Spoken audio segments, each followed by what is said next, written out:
Саламатсыздар ма балалар? Сабағымыз бастайық, олай болса кайфалар. Кішкене өзіміздің көңіл күйімізді көтеру үшін шарт шеңберден тұрып келе қойдық. Судан келе қойдық.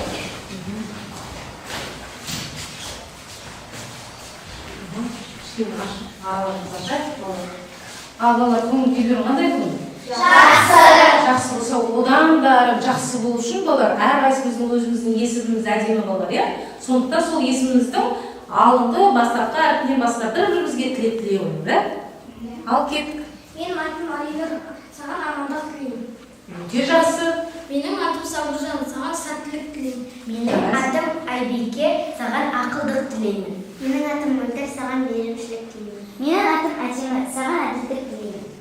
Менің атым Жанел, саған жақсылық тілеймін. Жарайсың. Менің атым Айзере, саған адамшылық тілеймін. Менің атым Жәния, саған чемпиондық тілеймін. Жарайсың. Менің атым Еркеназ, саған ерлік тілеймін. Өте жақсы. Менің атым Алинұр, амандық тілеймін.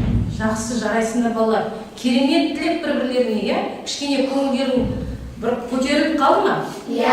Баршаңа мен жақсылық тілей отырып, бүгінгі сабағымыз сәтті өтсін деге, олай болса сабағымызды бастайық. Енді балалар, сабағымызды бастамас бұрын, қазір жерде бізде түстер берілген, сол түс бойынша қазір таңдап алыңдар. Таңдай қойыңдар, келin. Неге түстер берген алдыңдар? Жылдар таңдай қойыңдар, тез-тез. Ал, қанша түс берілген балалар? Екі түс қандай ғана түс? Ал, олай болса балалар, сары түс таңдағандарына бірінші топқа келіңдер. Сендер бір-бірлер тобы боласыңдар. Ал жасыл тобы екінші, қақындар тобы болсын, е? Отыра қойды. Жарайсыңдар. Ал балалар, бүгінгі сабағымызды бастайық. Сабағымызды қазақ тілі пәні балалар. Енді балалар, қазір сендерді алдыңғы сабақтан кішкене шолу үшін, есімізге түсіру үшін, мен сендерді галереяға шақырғым келіп отыр балалар. Галереяны білеміз бе балалар? Яғни галерея деген сурет көрмесі, музей деп те айта береміз, е? Алма алда қарасаңдар керемет суреттер берілген. Осы суреттер не мағына беріп тұр? Қараңдаршы балалар. Тарихи мұралар. Дұрыс айтасыңдар, біздің тарихи мұрамыз. Олар біздің бөлімімізде мәдени мұра деп айтылады, иә? Мәдени мұра дегеніміз не дегенде. Енді осы жерде балалар суретке кішкене тоқталып өтейік, иә? Енді екі топқа бөліндік. Енді осы топтан бастай берейік балалар. Қалай сабаққа атсалысып жатқанымыз, иә? Галерея бойынша бірінші суретте не көріп тұрмыз балалар? Қолымызды көтерейік, алдымызда не бар, иә? Ал Сабыржан? Дұрыс айтасыңдар, Қожа Ахмет Яссауи кесенесі. Ол қай қалада орналасқан балалар? Біздің Қазақстан Түркістан қаласында. Жарайсыңдар. Ал келесі не сурет көріп отырмыз, қа? Және? Тайқазан. Дұрыс айтасыңдар. Бұл Тайқазанымыз Түркістан қаласында, иә? Осы біздің мавзолейіміздің ішінде. Дұрыс айтасыңдар. Келесі жылдан не көріп тұрмыз? Қандай? Тасқа салған мүсіндер, иә? Осылай біздің Қазақстанда балалар көп мысалы мәдени мұраларға. Ашық аспанның жаңағы кез келген кең даланың жерінде жатыр тарих. Өзі сөйлеп жатыр, қарап отырсақ. Бұл да енді келесі кім? Алтын адам, дұрыс айтасыңдар. Бұл алтын адам жарайды. Енді бұны балалар біз алдыңғы сабағымызда осы жаңағы суреттер бойынша осы суретті айттық қой, жаңағы тайқазан деп атымыз, кесене деп атымыз.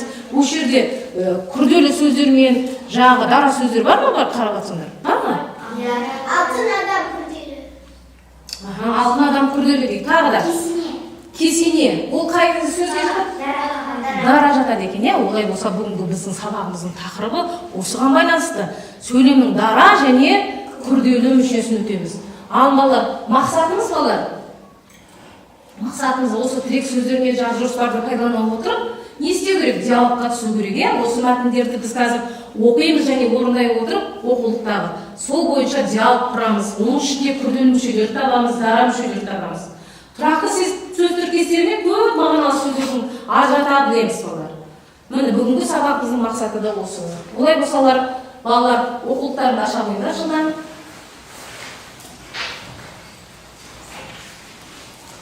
оқулықтарыңды ашсаңдар. Оқулықтарыңды ашсаңдар болады. 17-ші жаттығуға назар аударайық, не дейді 17-ші жаттығуға? 1970 жылы есір құрбанынан алтын адам ескерткіші табылды. Оны археолог Кемел Ақышев тапқан. Алтын адамның киімі 4 мыңға жуық алтынға әшекеймен безендірілген. Бас киімі қазақ киімі үлгілеріне ұқсас. Биік шошақ төбелі ұзындығы 7 см. Алтын адам сол кездегі сақтарда мемлекеттік өркениет болғандарының дәлелі. Жарайсың. Балалар бұл мәтінде бұлай дейтіндер керек. Осы мәтін бойынша диалог құрды. Қазір біз келісілайық. Тақырыптар тобы мен бір-біріне тобы бір-біріне диалогқа түсесіңдер. Яғни сұрақ жауап арқылы. Бірінші тақырыптар бастасың, қандай сұрақ қоя беріңдер осы мәтін бойынша? Әдемі сұрақ қоя қойшы. Алтын адам қай жылы табылған? Ал 1976 жылы табылған. Сұрақ қанағаттандырсың ба? Жақсы. Келесі мынау топ, біргідер тобы. Сұрақ қойыңдаршы. Алтын адамды кім іздеп тапқан? Кім іздеп тапқан? Басқа, сарқынан басқа. Ал еркіңіз. Археолог Кемел Ақышев тапқан. Келсеңіз болғалар, солай ма? Солай, дұрыс айтасыздар. Тағы да бірге, соңғы сұрақтарын сені қойғандар. Ал. Алтын адам қай жерде табылған? Қай жерде табылған? Есік қорғанынан. Есік қорғанынан дейді. Келсеңіз бі? Жарайсыздар. Толықтырып жіберіңдер бар ма? Біздің бірінші сұрағымызға олар дұрыс жауап берді. Қалай жауап берді? 1976 жылы деді. Негізі 1970 жылы. Өте дұрыс. Міне қараңдаршы балалар, сендерге аңғартып қойдым. Тапқырлар тобы кішкене қателеріңді түзеп жатыр. Олай болса, қателеспейміз, Жақсы. Нелер балалар, белгілер бар. Осы бойынша жаңағы тез жауап беретін болсаңдар, не себебі болады? Жылдам алып жауап берулеріне болады екен. Ал енді балалар, мынау тапқырлар тобының несіне группа елдерді қойын. Мен балалар жақсы. Арқара келесі тапсырмамыз балалар. Бірге кестені толтыру керек. Қазаларға не кесте тастайын? Осы кестеге қарап сендер не еді кестеде? Сөйлемі күрделі және дана мүшесі. Жылдан ұшқалардың алдында, қаламсақтардың алдында жаз жіберіңдер. Тез. Жазған жылдан уақыт шекпейін балалар, жылдандатамыз. Бұл балалар уақыттарыңызды ертең назарыңызды. Ал, мен көріп жүрейін балалар, Сөйлемнің дана мүшесі бойынша бір-бірде киім деді. Дұрыс, келсеңіз. Алтын адам және есік қорғаны дегенді жазды. Екі сөз жазыпты. Енді нерде балалар? Тапқырлар кесене деп жазыпты. Келсемін. Алтын адам депсіңдер сендерде. Бірақ сендерде сөйлемнің күрделі мүшесінде бірақ сөзден құралған. Сондықтан мынау біргілер тобына бір ұпай бере қойды, балалар? Жақсы. Енді балалар, келесі тапсырмамызды ары қарай жалғастырайық. Енді балалар, бұл тапсырманы кішкене бастамас бұрын орнымыздан тұрайық кішкене. Қазір балалар қай келдің? Күзде қандай ауа райы болып тұрады? Салқын тағы не істейді?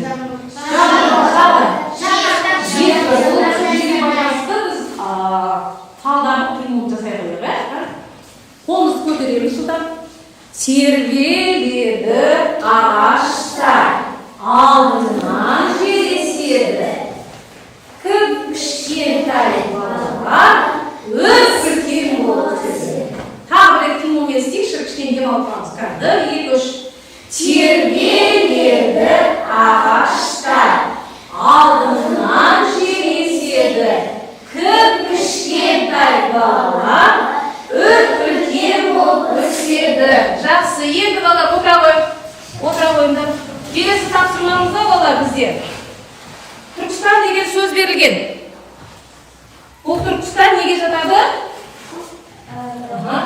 Біздің Қазақстанның қаласына жатады. Балалар, бұл Түркістан облыс берілді. Дейсіздер ме балалар? бұл үлкен мәселе. Бұл қарап отырсаңдар біздің екінші жаңағы үлкен мекке барып не алады олар, қажылыққа. Содан кейін екінші біздің меккеміз дейміз, жақсы. Енді неде сөздер берілген? Қазір жылдар осы сөздер бойынша топтастырып жіберіңдерші келіңдер. Кел, екі жақтан бері тұрып. Көп емес. Мияқтан екі оқушы, мияқтан екі оқушы шығыңдар. Тез жылдар қалған жылдар қаламыз. Кел. Тез. Скотч саламыз жылдар. Жылдар тез. Тез. Жылдар.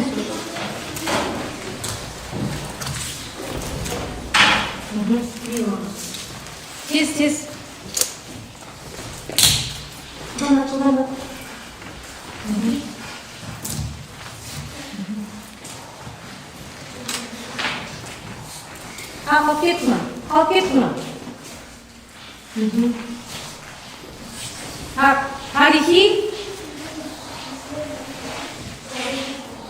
Тарихи не десек болады, бала? Не сөз қалып кетті бізде? Орындар, дұрыс айтасыңдар. Тарихи орындар қалып кетті. Жақсы. Балаларымыз бүгінгі сабақ бойынша үлкен жағы тапсырмаларын аша білді. Ең сонда бүгінгі сабағымыз бойынша біз не білдік? Не білдік?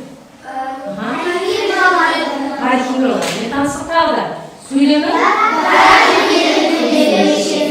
Ал олай болса сөйлемнің дара мүшесі дегеніміз не екен? Мақтап айтып берсінші жылдар. Сөйлемнің дара мүшесі. Bir söyleyemden тұрады. Бір сөйлемді қарайсың? Bir сөзден тұрады. Бір сөзден қалды. Ал күрделі дейді, немесе олар көп сөздерден тұрады. Дұрыс айтасың. Ал диалог дегеніміз не? Тақырыптарды айтып беріңдерші, диалог дегеніміз. Бүгін диалог басқа. Әдем айтшы. Диалог екі адам бір-бірімен сөйлесу болып келеді. Екі адамның бір-бірімен қарым-қатынаста болған, оны не жүзінде іске асырамыз? Біз жаңа не істедік бір-бірімізге? Бізге не деді бір-бірімізге? Сұрақ қойдық және жауап бердік. Яғни сұрақ-жауап әдісі арқылы жүзеге асады екен, жарайсыңдар балалар. Онда бүгінгі сабақ бойынша біз сабағымызды қалай түсіндік? Осыған не істеп жібереміз? Неде қазір нелер тұр балалар? Жылдан алып, қаншалық түсінгендеріңді тез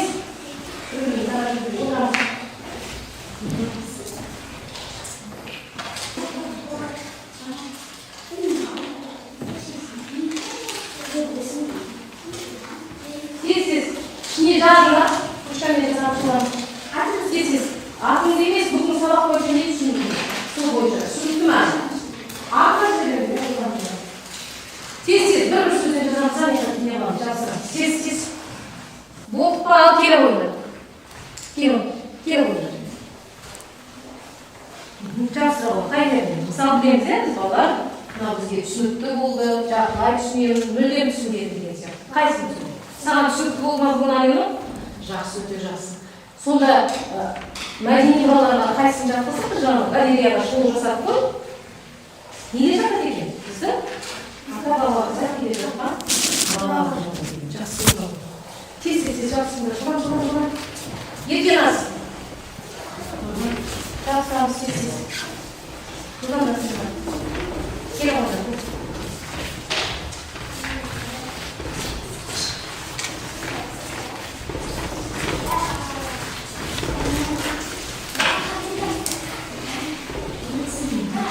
Жақсы балалар.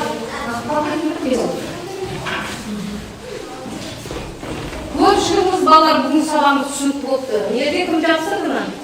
Қай жерде түсінбей қалдың? Түркістан облысындағы алтын адамның киімін түсінбей қалдым. Түсінбей қалдым, қай жеріне қалған жарайды балалар. Алтын адамды айттық балалар, біздің мәдени мұрамыздың ең басты құндылығы бұл. Есік қорғанның түбінен табылған. Қай жылы табылды дедік жаңа? Енді бұны кім Алинұр? Бізде қазір интернет бар, балалар, сол интернет желісіне кішкене осы алтын адам дегенді алып жүктеп алып, толығырақ танысып келерсің. Жарай ма? Жақсы отыра ғой. Мына балалар, бүгінгі біз сабағымыздың шегіне жетті. Енді мына топ бойынша қазір нелеріңді ашқыларын бердіңіз, мен қанша не бердім? Сендерге біреу ақысыпты, сендерге? Біреу түскендерге. Олай болып болса балалар кішкене баспалдақты да не қылайық. Сендерге біреу түсті ма, екеу түсті ма? Біреу түссе, онда балалар не сендерді? Теңгені не істеуге болады? Бағалауға дейді. Біз енді шекті жұлдызына жеттік деп не істейміз бала? Нақты айта аламыз, иә? Сондықтан екі топта жетті деп бағалап жібердік, иә? Жақсы. Олай болса бүгінгі сабағымыз бала аяқталды күні. Бүгінгі сабағымызды аяқтай отырып, сендерге 80-ші рет ашсаңдар, 20-ші жаттығу, сол жаттығу бойынша не істеп келесіңдер?